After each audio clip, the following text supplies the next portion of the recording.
Halo sobat, kembali lagi di channel Juara Donghua. Kali ini admin akan melanjutkan lagi alur cerita Battle Through the Heavens chapter terbaru. Oke, tanpa berlama-lama langsung saja kita gas ke alurnya. Saat ini, kantung darah besar muncul di depan mata Xueyan. Terlihat samar-samar di kantung darah itu, ada sosok yang sedang meringkuk. Xueyan pun sedikit mengernyit ketika melihat kantung darah yang sangat besar itu. Dari sinilah rasa ancaman berasal, dan tampaknya kantung darah ini berbeda dengan kantung darah yang melahirkan prajurit Taiksu. Saat jiwa Xueyan menyapu seluruh ruangan, ia benar-benar menemukan bahwa sosok di dalam kantong darah itu memiliki jiwa. Apa yang ada di dalam kantong darah itu? Xueyan pun bergumam. Lalu pada saat yang sama, Xiao Yueli dan ketiga bersaudara itu juga datang ke pusat bumi. Namun mereka sepertinya takut dengan gangguan Xueyan dan yang lainnya. Mereka berkata, "Apakah kamu mencari kematian?" Di antara tiga tu bersaudara, yang di tengah adalah milik kepala Tuyan. Ketenangan yang sebelumnya ada pun kini hilang, dan sebaliknya, dia pun sangat marah. Bahkan ekspresinya bisa digambarkan garang ketika menatap Xiaoyan dan Xiao Yueli dengan marah. "Apakah kamu begitu peduli?" Xiao Yueli selalu bertindak mendominasi. Ini adalah temperamen bawaannya, lalu Tuyan meraung dengan marah. Kemudian, Xiao Yueli menjadi semakin marah, dia mengangkat tangannya dan memukulkan sabit maut dengan lambaian tangannya. Terlihat, cahaya hitam bulan sabit menyapu kantung darah. Namun pada saat ini, ketiga tu bersaudara tiba-tiba bergegas maju. Karena terlepas dari cederanya, dia harus menghentikan serangan Xiao Yueli. Dan ketika Xiao Yueli melihat ini, dia langsung tertarik, lalu dia memotong dua bulan sabit hitam terang, satu di kiri dan satu lagi di kanan. Saat ini, ketiga tu bersaudara itu pun berteriak lagi karena butuh banyak kesulitan untuk menghentikannya. "Jika kamu membangunkanku, kamu harus mati di sini." "Lalu bukankah ini sesuatu yang diciptakan olehmu Taiksu?" Xiao Yueli berkata dengan ragu. Tepat saat keduanya sedang berbicara, sosok Xueyan langsung mendekat ke kantung darah. Lalu dia meletakkan telapak tangannya di atasnya. Pada saat yang sama, ketiga tu bersaudara itu menoleh dengan tajam. Tetapi mereka sudah terlambat. Saat ini, terjadilah ledakan dahsyat. Api di telapak tangan Xueyan tiba-tiba meledak. Lalu ternyata, kantung darah itu sendiri tidak memiliki kekuatan pertahanan. Dap segera pecah menjadi berkeping-keping. Terlihat bagian tengah bumi tertutup cairan kental, dan hanya sosok yang meringkuk perlahan-lahan terbuka, lalu nampaklah tanda di antara alis bersinar samar. "Yang mulia sudah bangun. Siapa mereka yang menghancurkan mimpi yang mulia?" Sosok itu perlahan membuka matanya, lalu suara pelan namun menggelegar keluar dari mulutnya. Saat ini, ketiga tu bersaudara semuanya tampak getir. "Yang mulia, itu mereka. Semut Shenxi ini telah berani pergi ke sini." Dan ketika kata-kata ketiga tu bersaudara baru saja selesai, sosok telanjang di kejauhan justru mengangkat tangannya dan meremasnya, sehingga ketiga tu bersaudara itu tiba-tiba menyemburkan seteguk darah.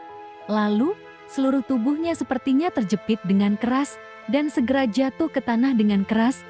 "Kamu sangat berani, beraninya kamu mengganggu yang mulia dari tidur." Saat dia berbicara, dia mengangkat tangannya lagi, kemudian dia pun menuju ke arah Xueyan. Lalu, kekuatan tak kasat mata langsung menyelimuti Xueyan. Tetapi saat ini, segel bintang 9 di antara alis Xueyan pun berkedip-kedip, dan tubuhnya langsung menjadi setinggi ribuan kaki, hingga menempati hampir seluruh pusat bumi. Saat ini, dia pun mengangkat tinjunya yang besar dan mengayunkan tinjunya. Lalu sebuah ledakan keras pun kembali terjadi, dan tinju Xueyan nampak seperti melayang di udara. Tampaknya ada kekuatan yang kuat dan tidak terlihat yang melawannya. "Kalian berani memprovokasi Taiksu saya," Yang Mulia Julin berkata. "Sekarang kalian semua harus mati di sini." Lalu, ketiga tu bersaudara itu muntah darah, dan itu seperti memuntahkan seluruh organ dalam. Terlihat genangan besar darah dan daging pun terbentuk. Tetapi segera, di dalam genangan daging dan darah itu, dua sosok berdarah memadat, tulang dan daging tumbuh kembali, dan pada akhirnya mereka berubah menjadi Tuya dan Tushang yang sebelumnya ditelan oleh Tuyan. Tidak diketahui metode rahasia apa yang digunakan ketiga bersaudara ini, sehingga ketiganya dapat menjadi satu kembali. Dan sebaliknya, efeknya sama dengan teknik pembentukan kehidupan Sioyan. Hanya saja keterampilan fusi mereka lebih rendah daripada keterampilan pembentukan kehidupan Tuhanmu. Lalu, tampaknya levelnya cukup rendah, Genshin. Itu menarik, dan sebenarnya ada klan Genshin yang masih hidup di antara para dewa. Ras yang sudah lama punah ini hanya ada sedikit orang yang selamat, dan tidak mudah bagi Anda untuk bertahan hidup. Bagaimana kalau Anda bergabung dengan saya? Chulin memandang Sioyan dari kejauhan. Dia hanya mengangkat telapak tangannya ke udara, dan dia lagi-lagi memblokir pukulan Sioyan. Kekuatan aturan macam apa ini? Sioyan pun terkejut di dalam hatinya. Mengapa dia mampu memblokir seranganku dan sulit bagi tinjuku untuk membuat kemajuan apapun saat ini? Ini Sioyan pun hanya bisa merasakan bagian depan tinjunya sepertinya ada tembok yang sangat kokoh. Tidak peduli seberapa keras dia mencoba, dia tidak dapat menerobos, seolah-olah dia sedang melawan kekuatannya sendiri. Dan tidak ada jejak kekosongan di sana. Xiao Yueli pun tidak memiliki rasa takut. Dan sebaliknya, ia merasa jijik dengan tingkah yang mulia. Kemudian sosok Xiao Yueli bergerak memegang sabit kematian, dan dia melemparkannya langsung ke Chulin. Saat ini, sabit kematian itu berputar dengan ganas di udara. Lalu Chulin mengangkat tangannya, dan dia menekan sabit kematian Xiao Yueli lagi. Akhirnya, sabit kematian itu pun segera mengalami stagnasi. Tapi saat berikutnya, tampaknya kekuatan yang dipadatkan telah rusak, kemudian langsung menuju Chulin lagi. Saat ini, Chulin tampak kaku. Ia kemudian menggerakkan tubuhmu untuk menghindari sabit kematian yang datang. Apakah Anda berpura-pura menjadi hantu? Kuasai saja kekuatan luar angkasa. Xiao Yueli berkata seperti itu karena dia melihat aturan yang dikendalikan oleh Chulin. Tapi itu tidak berpengaruh pada sabit kematian miliknya. Lagi pula, dibandingkan dengan kekuatan ruang yang dikuasainya, kekuatan reinkarnasi Xiao Yueli jelas lebih kuat. Chulin berkata dengan sombong, "Benarkah nak? Kamu seharusnya mengalami kegelapan Taiksu. Tapi saya tidak tahu Anda dari mana asalnya. Maka akan kubiarkan Anda merasakan dunia maya dan gelap yang sebenarnya." Chulin tersenyum dingin, terlihat jari-jarinya terbuka lebar, lalu dia menekan ke arah kekosongan di depannya. Dengan kekuatannya, Sioyan dan Xiao Yueli tiba-tiba diselimuti oleh kekuatan yang dahsyat. Tubuhnya segera menjadi sangat berat, lalu 5 jari Chulin terus mengerahkan tenaga, dan bahkan dapat terlihat pembuluh darah muncul di seluruh lengannya. Semakin keras ia mendorong, semakin kuat tekanannya. Apa yang kalian bertiga lakukan berdiri di sana dengan linglung? Mengapa kamu tidak membunuh kedua semut ini? Chulin berteriak dingin pada ketiga Tu bersaudara. Mereka bertiga tidak berani mengabaikannya, lalu mereka segera bangun, dan Tu Yan bergegas menuju Xiao Yueli. Sementara itu Tuya dan Tu Xiang bergegas menuju Sioyan. Sepertinya mereka berpikir, Xiao Yueli lebih kuat dari Sioyan. Jadi, Tu yang terkuat bergegas menuju Xiao Yueli. Namun pada saat yang semakin dekat, Xiao Yueli pun memandangnya dengan mata dingin, dan kemudian Tu Yan pun tiba-tiba membeku di tempat.